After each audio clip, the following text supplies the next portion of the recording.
Читаем российскую газету под номером 85 от 20 апреля 2017 года. Статья «Ленин и теперь». Мы сегодня отчасти живем по декретам, принятым в первые годы советской власти. Архив. Нынешний апрель – месяц ленинских годовщин. 16 числа, ровно 100 лет назад, будущий вождь октября вернулся в Петроград из эмиграции, а следом обнародовал апрельские тезисы. 22 апреля Владимиру Ильичу исполняется 147 лет. Отношение к Ленину и оценки его деятельности в современном российском обществе по понятным и резонным причинам весьма различны. Но нельзя не заметить, что и в остальном мире его не забыли. Уже в нынешнем апреле 2017-го президентом Эквадора выбран Ленин Морено. В прежние годы по случаю юбилея Ильича принято было заранее вставать на трудовую вахту. Нечто подобное может совершить сегодня и тот, кто обратится к объемному и разнообразному наследию раннего периода правления большевиков, больше известному как декреты советской власти. Взяв за основу 1033 документа, принятых до конца 1918 года, мы выбрали из них самые интересные, важные положения, из которых действуют и столетия спустя. Время пошло. Заметим, что вековое испытание выдержали, как правило, не мероприятия ленинцев из области классовой борьбы и сферы собственности, а реально назревшие к осени 17-го преобразования повседневной жизни. Так уже на пятый день новой власти, 29 октября по старому стилю, был введен 8-часовой рабочий день. Рабочее время, определяемое правилами внутреннего распорядка предприятий, не должно превышать 8 рабочих часов в сутки и 48 часов в неделю, включая сюда и время, употребляемое на чистку машин и на приведение в порядок рабочего помещения. За 100 лет в рабочем дне ничто не изменилось. Рабочую неделю действующий трудовой кодекс ограничивает 40 часами. Дело семейное. Опубликованный 19 декабря декрет о расторжении брака разом снимал проблемы многих тысяч бедолаг, вынужденных до революции подчиняться более чем суровому семейному праву, при котором развод был редким исключением. Отныне все просто и ясно. Первое. Брак расторгается вследствие просьбы о том обоих супругов или хотя бы одного из них. Второе. Обозначенная просьба подается согласно правилам о местной подсудности в местный суд. Действие этого закона распространяется на всех граждан Российской Республики, вне зависимости от принадлежности их к тому или иному вероисповедному культу. Вот так и разводится уже 100 лет, разве что забавный термин из пункта 9 декрета «бракоразведенная жена» вышел из употребления. От развода и до свадьбы совсем недалеко. Уже на следующий день, 20 декабря, был официально опубликован декрет о гражданском браке, о детях и о ведении книг актов состояния. Жениться тоже стало проще некуда. Лица, желающие вступить в брак, словесно объявляют или подают о том по месту своего пребывания письменное заявление в отдел записи браков и рождений при городской, районной, уездной или властной земской управе.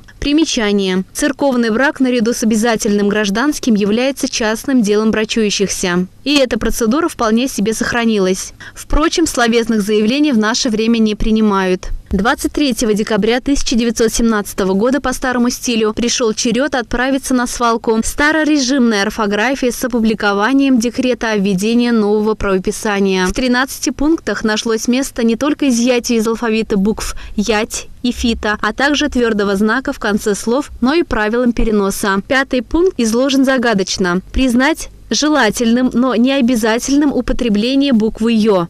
Пес, вел, все. Все, кроме переносов, за 100 лет прижилось. И с буквой «ё» проблемы примерно те же. Но с первого раза перейти на новую орфографию не получилось. Саботаж начинаний новой власти был делом привычным. Указанный в декрете срок перехода изданий и канцелярии на новые правила 1 января 1918 соблюдался через пень-колоду. Понадобился новый декрет от 10 октября и новый срок 15 октября. Белое движение и первая волна эмиграции за ять держались по мере возможности. Сегодня же старая орфография существует скорее в виде курьеза. Любую или никакой. Пункт 3 опубликованного 23 января по старому стилю декрета Ленинского совнаркома об отделении церкви от государства и школы от церкви не устарел нисколько. Каждый гражданин может исповедовать любую религию или или не исповедовать никакой. Всякие праволишения, связанные с исповеданием какой бы то ни было веры или неисповеданием никакой веры, отменяются. Минус 13/30. Обнародованный 26 января Совнаркомовский декрет о введении западноевропейского календаря действует более чем благополучно. Серьезных попыток повернуть время вспять не зафиксировано. Этот документ был крайне запутан для восприятия граждан, а в действие вступал незамедлительно и неотвратимо. Если ключевую опцию первый день после 31 января сего года считать не 1 февраля, а 14 февраля, второй день считать 15 и так далее, осознать было проще, то пункты об изъятии с февральской зарплаты за 1918 год, ее части в количестве 13/30 многим приходилось перечитывать по нескольку раз. На первой странице печати придавалось особое значение уже в первые месяцы пребывания ленинцев у власти. Ярчайший тому пример – документ от 5 апреля 1918 об обязанности газет печатать декреты и распоряжения органов советской власти. Тогда все было более чем серьезно. Газетам, как утренним, так и вечерним, предписывается печатать на первой странице все декреты и распоряжения Всероссийского Центрального исполнительного комитета Советов, Совета народных комиссаров, а также распоряжения и приказы местных советов рабочих и крестьянских депутатов. Третьяковская, но государственная. Важной показалась Совнаркому общедоступность живописи. Тому пример постановление от 3 июня 1918 о национализации Третьяковской галереи. Поводом для деприватизации Лениным были прописаны общегосударственные просветительные функции знаменитого собрания. И это решение остается в силе все эти годы. Аббревиатура ГТГ прочно вошла в сознание ценителей искусства. Деньги вперед. Постановление Совнаркома от 14 июня 1918 об отпусках предписывало: рабочие и служащие всех отраслей наемного труда, проработавшие в предприятии, учреждении или у частного лица не менее 6 месяцев без перерыва, имеют право один раз в течение года получить отпуск с сохранением содержания и выдачу его вперед. Установленная ленинской подписью продолжительность отпуска в 2 недели по тогдашним европейским меркам была шикарной. Решение безотказно действует уже 99 лет, включая прописанную там же возможность более продолжительного отпуска тружеников вредных производств и создания на каждом предприятии графика отпусков с раскладкой на весь год. Упразднен только строгий пункт 4. Платная работа во время отпуска запрещается. Отнять и доложить. 13 июля 18-го, за 4 дня до расстрела царской семьи, Ленин подписал декрет Совнаркома о национализации имущества низложенного российского императора и членов бывшего императорского дома. Достоянием РСФСР было объявлено имущество всех членов дома Романовых, в чем бы оно ни заключалось и где бы оно ни находилось, не исключая вкладов в кредитных учреждениях как в России, так и за границей. Статья 3 предписывала всем лицам и учреждениям в 2-недельный срок доложить об искомом имуществе в НКВД. А за умышленное несообщение виновные подлежали ответственности как за присвоение государственного достояния. Основная идея декрета действует по-прежнему. Возможность возвращения потомкам прежних владельцев императорских дворцов, имений, сокровищ и далее по списку никогда всерьез не рассматривалась. Немировича уволить, Данченко оставить. Очень злободневно и спустя 99 лет постановление СНК